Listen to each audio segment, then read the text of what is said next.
Bayangkan, sebuah pulau berselimut es di ujung utara dunia, sepi, jarang terdengar, jauh dari hiruk-pikuk konflik Timur Tengah atau Laut Cina Selatan. Namun justru di sanalah, di Greenland, dentuman politik global kini menggema paling keras. Dalam hitungan hari, retorika yang semula terdengar seperti ambisi geopolitik berubah menjadi peringatan perang terbuka. Dari Copenhagen, Moskow, hingga Paris, satu pesan menguat. Jika Amerika Serikat benar-benar menginjakkan sepatu militernya di Greenland, dunia bisa meluncur ke jurang konflik yang jauh lebih besar dari sekedar sengketa wilayah. Greenland yang selama ini dianggap pulau sunyi, kini menjadi simbol rapuhnya tatanan global pasca Perang Dunia II.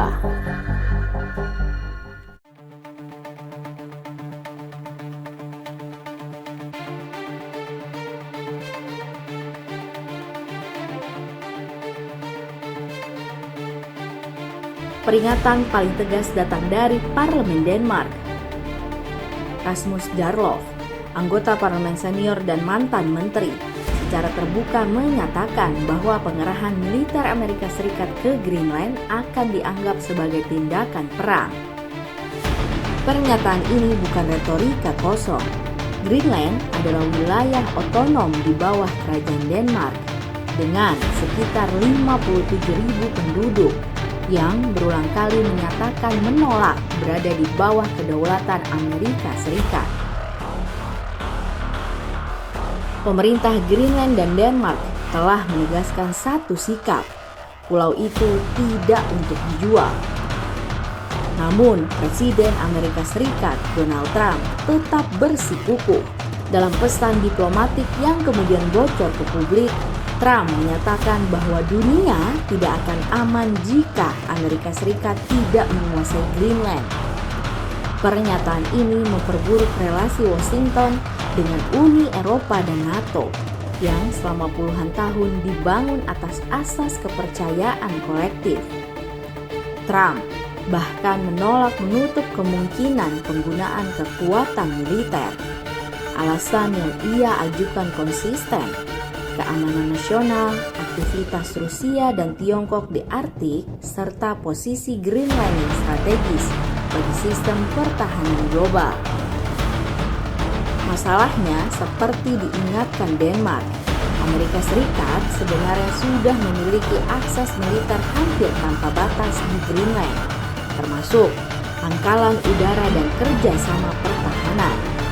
Dalam 2 tahun terakhir saja, Denmark mengklaim telah menginvestasikan sekitar 14 miliar dolar AS untuk pertahanan dan pembangunan Greenland.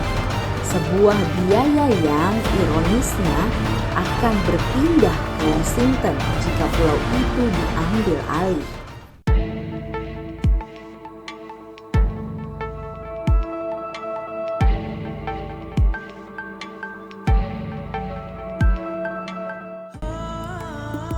Ketegangan tidak berhenti di Atlantik Utara. Dari Moskow, alarm yang lebih mengerikan dibunyikan. Dmitry Rogozin, tokoh dekat Presiden Vladimir Putin, menuding ambisi Trump sebagai langkah menuju superioritas nuklir. Ia mengklaim Amerika Serikat berencana menempatkan rudal antar benua di bawah lapisan es Greenland. Sebuah langkah yang menurutnya dapat memicu Perang Dunia III nuklir. Pernyataan itu, meski bernada provokatif, mencerminkan kekhawatiran nyata Rusia terhadap militerisasi Arktik. Wilayah yang sebelumnya dianggap netral, kini berubah menjadi papan catur nuklir. Tempat kesalahan perhitungan sekecil apapun bisa berdampak fatal.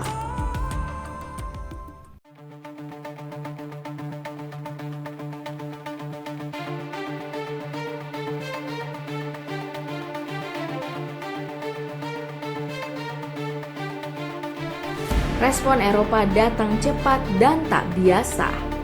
Prancis, Jerman, Norwegia, dan Swedia mengkonfirmasi pengerahan personil militer terbatas ke Greenland setelah konsultasi darurat dengan Denmark dan Amerika Serikat. Presiden Prancis Emmanuel Macron bahkan menyatakan bahwa unsur pertama pasukan Prancis telah diberangkatkan. Inggris pun ikut mempertimbangkan langkah serupa. Perdana Menteri Sir Keir Starmer dilaporkan tengah menimbang pengiriman pasukan, meski kemampuan logistik Inggris menjadi tanda tanya besar.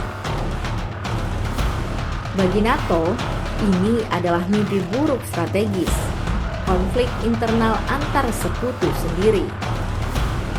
Para analis memperingatkan bahwa jika Amerika bertindak sepihak, kohensi aliansi yang dijaga selama hampir 80 tahun bisa runtuh dari dalam.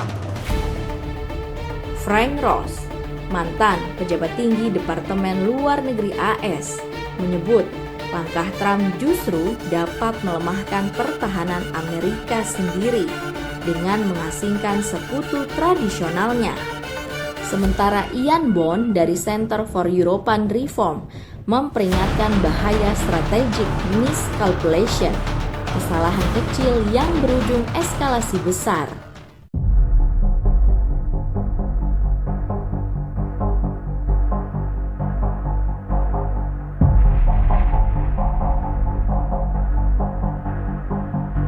Sejumlah akademisi mulai menarik analogi yang mengganggu. Greenland sebagai Sarajevo versi abad ke-21, sebuah wilayah kecil, strategis dan tampak jauh dari pusat dunia, namun mampu memicu rangkaian konflik global.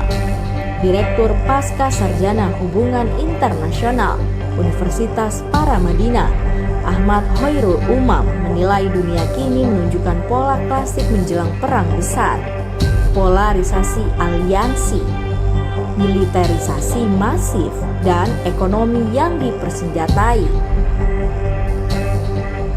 Menurutnya, ada dua matra paling rawan: Eropa melalui krisis Greenland dan retaknya NATO, serta Asia lewat potensi perang Iran-Israel dan kemungkinan percepatan Tiongkok mengambil Taiwan. Jika dua front ini bertemu, dunia akan menghadapi konflik simultan antar kekuatan besar.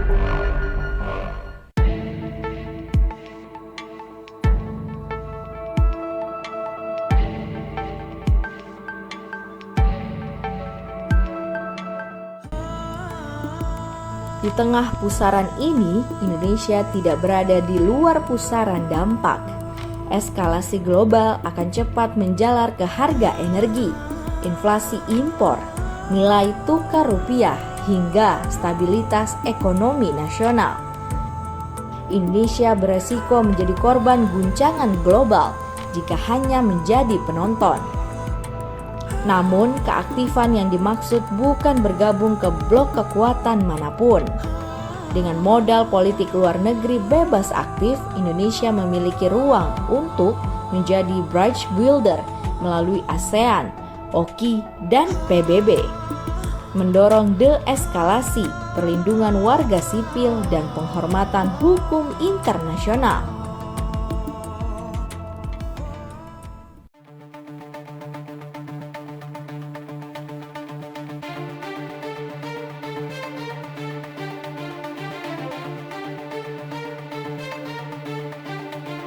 Greenland kini bukan lagi sekedar pulau es. Ia adalah cermin retaknya tatanan global, tempat ambisi, ketakutan, dan kekuatan bertabrakan tanpa rem yang jelas.